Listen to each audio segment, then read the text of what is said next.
Dr. Wendell is going to get you guys certified today in BQA. You have a unique opportunity that a lot of this is going to be hands-on, but he's going to do some introductory stuff here first. And with that, we'll give the floor to John. Well, if y'all want to, you better grab your coffee cup because we're going to go for about an hour and a half. And then at the end, we will give a little quiz. How many of you are BQA certified? Got one. How many of you have been certified? You're BQA certified? Okay. How many of you have been in the past? Anybody in the past? Okay. Kind of different than it is now, or than it has been. And there's been a change that occurred in 2014 with the certification stuff. And so, how many of you have heard of BQA or are familiar with it? Do you know what it's for or what it's about? Well, to me, this is a flagship for the beef industry, a flag that we should be waving all the time. BQA is extremely important. Who cares about BQA? Our consumers do. And ultimately, who do we work for? In the end, we're working for whoever buys that piece of meat at the end of the chain. That's ultimately who we work for. And so to me, BQA is not a program. It's a mindset, and it's a mindset that we have to get into. And we have to start considering the things that we work for consumers. And the consumers care about what they're eating, and therefore we need to make sure and tell our story that what they are purchasing is safe and wholesome. And that's a good thing for them to do. Uh-oh. There we go. So here's NCBA administers the BQA program. And if you read this mission statement, it's to maximize consumer confidence in and acceptance of beef by focusing the producer's attention to daily production practices. I think that's an important part of this. This is daily production practices that influence the safety, wholesomeness, and quality of beef and beef products through the use of science, research, and educational initiatives. So what does this say?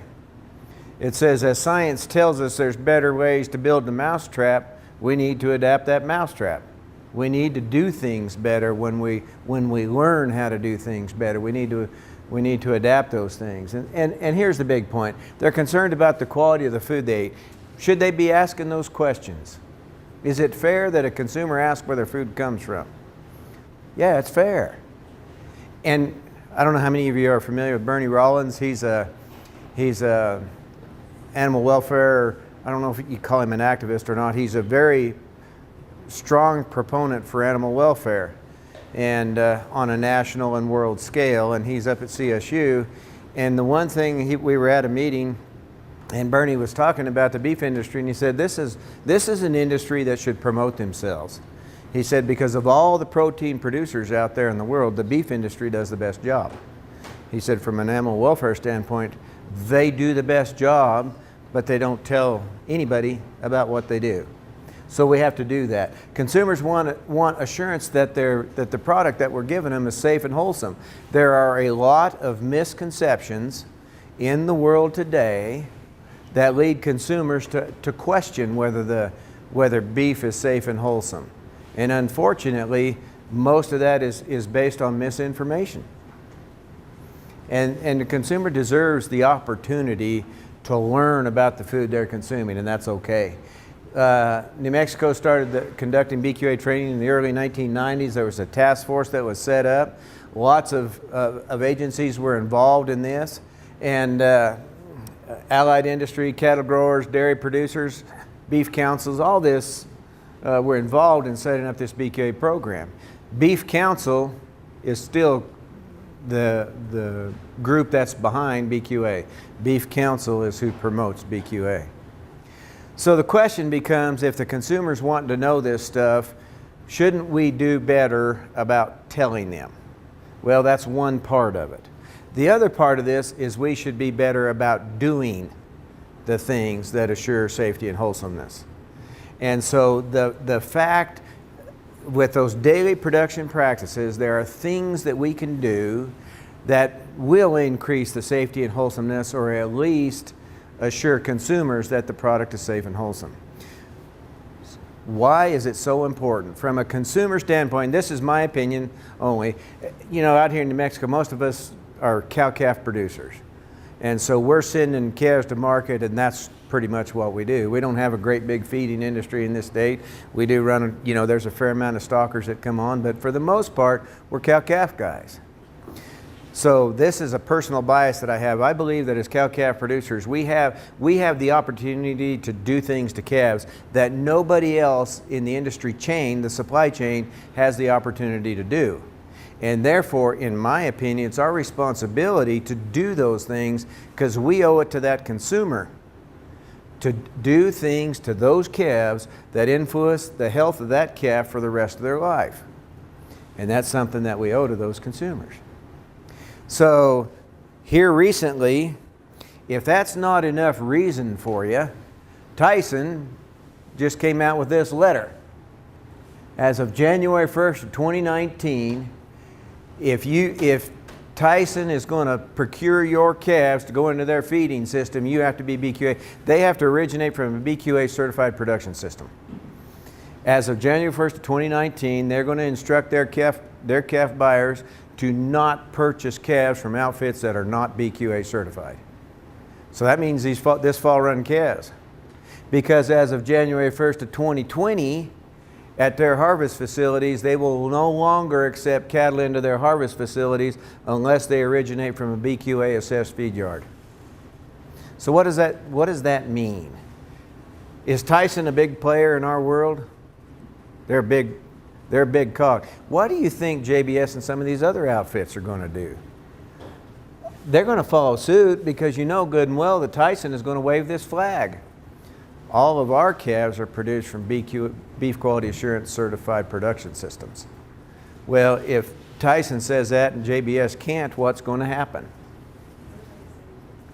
So we know that this is going to be something that's going to be very shortly going to be required, which to me is, I'm not sure I like that because I don't want somebody to do it because they have to. I want people to do BQA because it's the right thing to do. That's, to me, is a better message, and it's more important to me.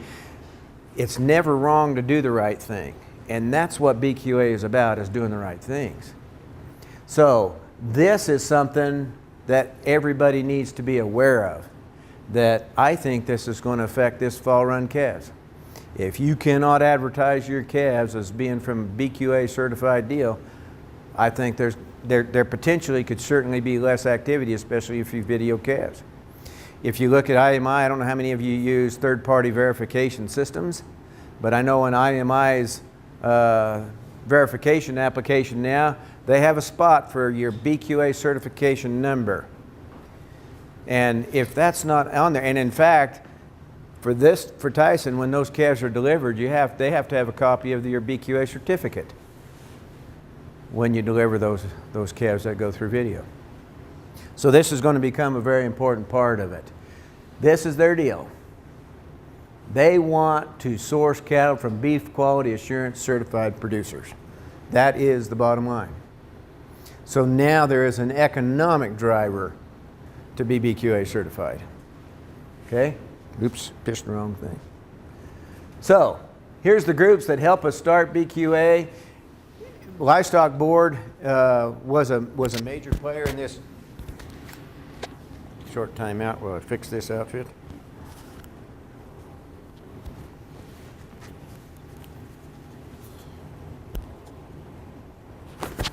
We okay? So, Livestock Board, and in fact, in New Mexico, it used to be a two-step process to become certified. You went to a training like this, and then you had to fill out paperwork and send it into the Livestock Board to become certified. So, and it cost $10. You had to fill out an application, and you sent your money in. So in 2013, I'm at the National BQA meeting.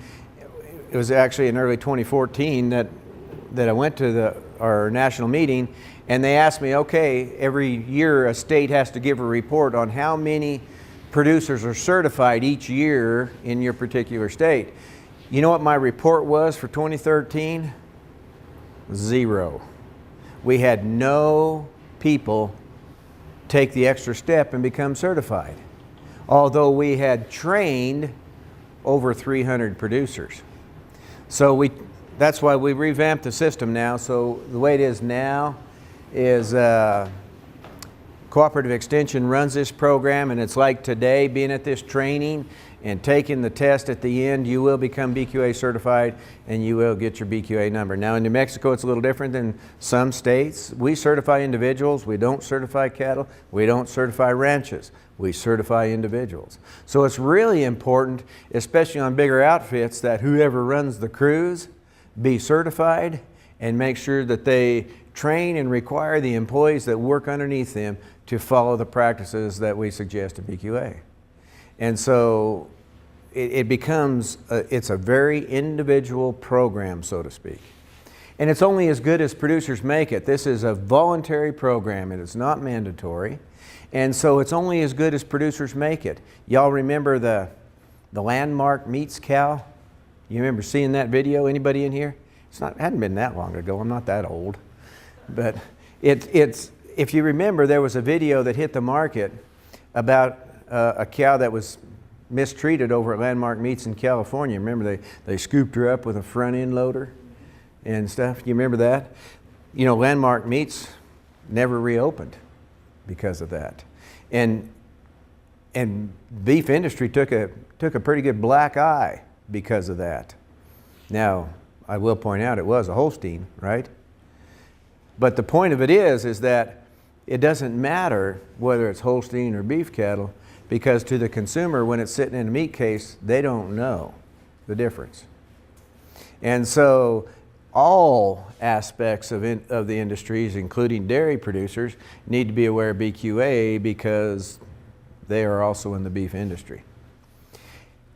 So it's only as good as you make it, because it only takes one cow to give us a black eye. It only takes one instance of doing it wrong that undoes years of doing it right. How many cattle are harvested in the United States in a month?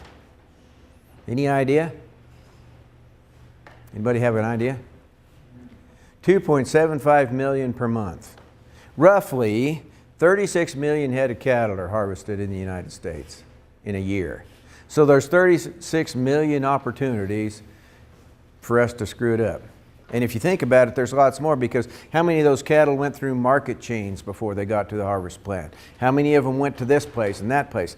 There's a lot of opportunities for us to do things wrong. And yet, you get a video here and you get a video there. That doesn't mean that we're all perfect out there, but it means that as a whole, we do a pretty good job. But we also have to make sure that if abuse is taking place, that we step forward and shut it down. We don't allow it to go forward. There's no room for animal abuse in this industry. But also, you have to be committed to following guidelines on every single animal, because it only takes one. It only takes one bad circumstance to set us back. How many of you remember the cow that stole Christmas in 2003? You remember that BSE case? Bovine spongiform encephalopathy happened in Washington State in December 23rd of 2003, and our export markets the next day dropped to 0. It took 11 years to recover our market share in exports that we were the day before the cow happened. Okay? So it only takes one. That's why this is such an important concept. We have to do it on every single animal. We can never be sloppy. We can never be careless. It is voluntary. Okay, so what happens? You come to this, you get a numbered certificate. To renew your BQA certification, which your certification has to be renewed every 3 years, you got to get 6 hours of continuing education. Now in New Mexico, we still do not charge for this, but somehow you got to get your CE hours. Anybody in here currently BQA certified? So this is hours. This training is today it will be 4 hours, okay, of CE that you can record towards your BQA certification. Now, New Mexico is a little bit unique in the fact that we also required what's called a veterinary client-patient relationship form that's signed and comes in with your application. That's not a lot of states that do that. But to me, it's a very important thing that New Mexico does that, and when we get into it a little farther, hopefully you'll understand why. This is a VCPR, this is a veterinary client-patient relationship form. What you do, and today I will give you a packet that has these forms in it. You take it to your veterinarian and you have them sign it. And then you put it back into your file so that when you need to renew, you're already done.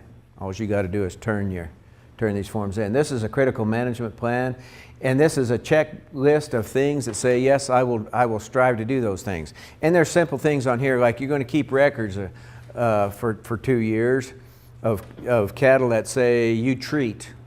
Because obviously we know that if you treat an animal or you give it a shot of antibiotics, you need to identify them and you need to keep a record of it. We'll talk a little later why that's such a big deal too. But there's things in here. All injectable products administered will be limited to 10 cc's per injection site. Who cares? What difference does it make? The problem is that if you stop and think about it, when we give, how many cc's is in an ounce? Any idea? 30, yes sir. Somebody had to learn the metric system in school like I had to, you know. But anyway, 30 cc's is in an ounce. So what's the dose of, let's just take penicillin. If you give penicillin to a cow, what's the dose? Depends on the brand and all, but roughly 2 cc's per 100 pounds, right? For the most part. So you got a 1,000-pound cow, so you're giving 20 cc's. So you give 20 cc's in the muscle, and that's 2/3 of an ounce. How much tissue did you displace when you put 20 cc's in the spot? It makes a pretty good lump of penicillin in there. So how well is that absorbed? May not have a very good idea. Because when you displace that much tissue, there is a lot of tissue damage that occurs. We're going to talk a lot about injection site blemishes and things that happen, but these are things that you sign off. So what you do is you check that box and you fill this out, and then there will be a third form that's your application. And on that form is where you put your continuing education hours. You just keep a log of them as you get them.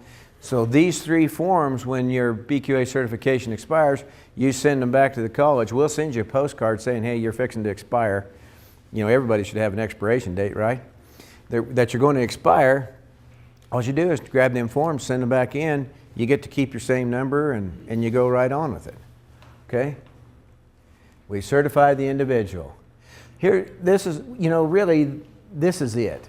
It's designed to enhance carcass quality by preventing drug residue, injection site blemishes, bruises, but there's more to it than that. If you stop and think about it, if we're concerned about the quality of our product that ends up on a plate, don't you think that genetics and stuff like that would come into play here as well? We can influence the quality of carcass traits, right? Through genetic selection. We should pay attention to those things too. If our objective is to send out the best quality calf that we can, that's what we should strive for. It's got to be more than just sending a calf. It's sending a good one.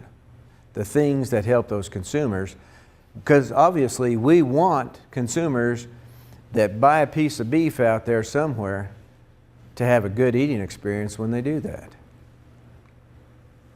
In 1991, there's been what's happening is what are called beef quality audits, different sectors of the industry. There was a lot of audits being done. First one is 91. Look at the traits that were the most important. It was eating characteristics, right? Look what it is now. Safety, food safety. Food safety is the #1 concern across the sectors of the industry. This isn't consumer, this is retailers, wholesalers, carcass breakers. This is their deal, food safety. Why? Because that's what hits them the hardest. And there's also a demand coming backwards from the consumer side of things. You look at what Whole Foods requires to be into their supply chain. There's a whole process. If your cattle are going to be eligible to sell to Whole Foods, there's a lot of stuff that has to happen. Otherwise, they don't play. Is Whole Foods a big player in the beef industry? They're pretty good sized. You look at Tyson and some of these others, and why are they doing that is because we've got retail outfits like McDonald's and some of these others saying, hey, my consumers are asking where their meat comes from. I need better assurance that things are being taken care of correctly. So it's coming backwards. So you got that. Is this piece of meat going to be a pleasant eating experience? It's unlikely, right? And you look at that piece of steak over there. Who wants that one? The only thing this would be good for is if you're on the outside circle that day, because you can chew that all day long and you won't wear it out. It'll stay with you the whole day. But see, where that is, that shouldn't be there. That's a piece of gristle. What's gristle? It's fiber. It's hard fiber. Hard fiber is not supposed to be in the middle of a muscle. In 2000, the National Beef Quality Audit showed a $188 million loss annually from injection site blemishes. And we'll talk about what the effect it has on tenderness. So in 1991, this is the top sirloin butt. And the reason, even though beef quality assurance wasn't necessarily started just as an injection site blemish preventer, this was the first thing that they tackled. So in 1991, because we were looking at about 23% of the top butts that we were sending to retailers